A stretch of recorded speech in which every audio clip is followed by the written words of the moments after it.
Alright, so just after I shot the last little section there, the delivery guy showed up with the LED lights. So I found these on Amazon. I forget which company they exactly came from, but I can't remember how many watt they are. I thought it might be on there, but I don't honestly remember.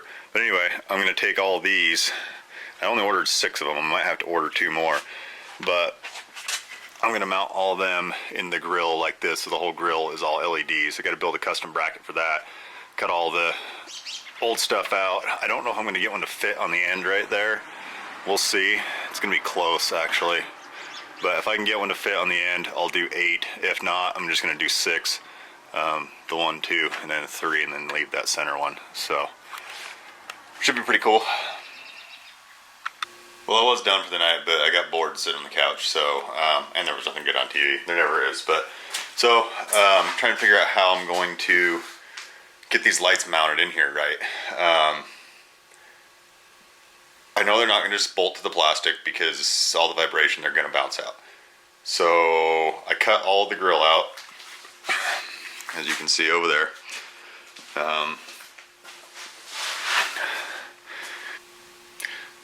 So I cut all the grill out with a Sawzall and got it as close as I could, just a battery powered Sawzall. I put a metal blade on there just to be a little bit smoother cut.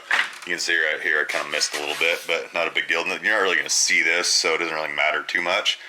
And then I just sanded it down flat, all the spots that I couldn't get, with just a hand sander and some heavy grit sandpaper. It doesn't look pretty right now, but it doesn't have to. So what I decided to do was basically just cut some strap out of my plate here that I'm going to use for my bumpers and some other stuff eventually. I was trying to figure out what to do with this too. I want to keep the Toyota logo in there, so what I'm going to do is have my friend Joe, it's got a machine shop in his garage, machine me basically a solid aluminum a custom Toyota symbol basically. It's going to have an adapter, basically, where my other light go, I think it's over here. Can't find oval LEDs. I wanted to backlight it, so I had a 5-inch round in my old bumper for this. So I'm going to have him build an adapter for that, so that I can put, actually I don't even need the rubber on here. This might even actually just be a 4-inch, but it'll be enough. So basically I'm going to have him just machine it so that that LED is behind the Toyota and it's fully enclosed in, so it'll backlight all the way through.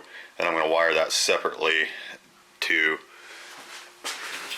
these lights that are going to sit in there. So I only ordered 6 because I didn't think I was going to be able to get one on this far side, but I'm going to be able to. I'm going to have to do some cutting, but it'll get it in there. So I ordered 2 more just so I could get the full 8 in here. Well, that kind of sucked. I spent about 3 hours last night grinding, cutting, drilling, fabricating this insert to go into the grill to hold the lights in there, only to determine that it's going to be too heavy to hold the lights and the grill on there. The grill is just in there with plastic pieces. So now I'm going to build a metal bracket that'll bolt somewhere on there and hold the lights separate from the grill. Well, it's been a couple days since I worked on the Toyota yesterday. Oh, whoops, can't say that. The big game yesterday. Anyway, garage is a total shit show right now, but pretty well got the lights in here. Need to get the center one made still. I don't really exactly know how I'm going to do that, but I did get the other 2 ends over there on the table. I'll get those put in today. But basically just got a piece of angle iron here with holes drilled in it for each light, and then the same thing up here. Haven't welded these on yet. I'm going to weld those on and then just put a screw in there. The bottom one, I think I'm going to wait to attach it to the bumper when I build the bumper. So I can't really do anything though, because everything is hinging off of where this thing's going to sit, with wheel travel and clearances underneath and everything. And I'm waiting for the arms to come in still for the high steer. So basically at a standstill for the moment. Alright guys, not much progress made since the last time I talked to you. They get the new tires in. Can't remember if I already videoed that or not. but got the 315 7017 Cooper SST Pros. Pretty excited about that. Had a good friend that's helped me with this over at Commercial Tire here in St. George. Helped me out with that and get those things hooked up and on the wheels. The wheels are 17-inch by 9-inch wide, and they are the Pro Comp 7069s, powder coated flat black, as you can see.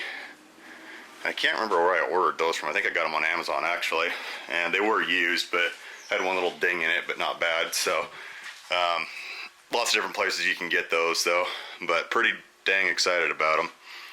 And I finally did, let's see, what else have I done? Got the Leaf one extra overload spring off the back over here to get that back end down just a little bit, and near as I could tell by the wear, that overload had never even had weight on it, so kind of unnecessary. It mainly just gave me a lot of lift that I didn't need, and can't remember if you remember from one of the last videos, but or if I even said it, but the shocks were way too short. The shocks they had on here had me limited 2 inches less than what I actually had for travel, so that really didn't help me out either. So getting a little bit closer. I got to order some new lug nuts because the ones, the regular Toyota ones, don't fit. These are the Acorn style ones. The taper, I forget what the taper degree is, but anyway, I'm still waiting for the arms to come in to start mocking up the steering. But while I was doing that, I did get the lights in. Got to get the dimensions written up for my friend Joe. He's going to machine me a custom logo right here, Blackrock Machinery, and that's out here in Hurricane, Utah. What else was I gonna do? Oh, I gotta put the LED light behind that center logo. I'll go over how I got this thing mounted first. Some of you guys may or may not want to do this. No, I'm not going to build one for you because they were a pain in the ass. I've probably got like 10 or 12 hours into building that and trying to get it all lined up right and everything. But basically what I started with was I had made this out of 1/8 inch sheet and was going to insert that inside the grill and then bolt the lights to that. Well, as I got going on that, I decided that was gonna be way too much weight vibrating around out there on just the plastic clips that holds that grill on there. So after 4 hours wasted of trying to get that done, I decided to go this route. That whole mount probably weighs 10 or 12 pounds between the steel and the lights, mainly the lights. They're really not that heavy, but if that many of them in there, there's a lot of weight. So basically what I had to do was do a lot of cutting on the actual part of the plastic of the grill. I had to cut way out here.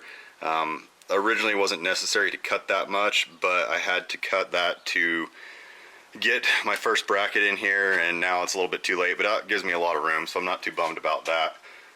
Same thing on this side. You got to cut way into it, at least to this bracket right here. And then in the top, kind of the same deal. You got to cut basically to the curve right here. I don't know if you guys can even see that. Same thing on this side, cut to the curve. And then I forget how far apart I mounted all of these, but basically the exact same measurements as what the stock grill is. It's pretty dang close. The actual stock grill kind of comes out over here just a little bit more, but it's pretty close. And it's basically just two pieces of 1.5 inch angle, and got those mounted in there. So upper mount is just two pieces of 3/4 inch angle welded in a T, and then welded to the original bracket there where the lights bolt on. We'll see if that holds up or not. If not, I might have to add a couple more of them. But those really aren't going to be holding the weight of it. Right now they are. They're just holding it in there. I was trying to figure out what to do down here to mount, and I thought about screwing in here and running it up, but I need to be able to thread it in and out to adjust the angle of the lights a little bit. So what I got to do is wait till I get the bumper done. I'm going to put some bushings on it and then a mount with a screw, so that way being that the body and the bumper are going to be independently moving, I got to have a little bit of play in there. we'll see when I get that far. I may end up changing my mind again, and I may end up doing it off of this cross member on the body right here. Still not 100% sure, but I think that's it. And I got to get it all wired up. This is just temporary right now. I just wanted to see if they all hooked up and worked, and they are bright. So 30 watts a piece. So I might need to, by the time we get all the lights on here, get another battery. But yeah, eventually I'll end up filling the holes in this and probably find some sort of rubber to gasket this, basically to close all that off. But right now, that's where it's at until I get it fully done. So, like I said, still waiting for the arms to come in. I'm not sure when they're coming. Hopefully, while I'm gone this week in Salt Lake, and then I can start mocking up the steering.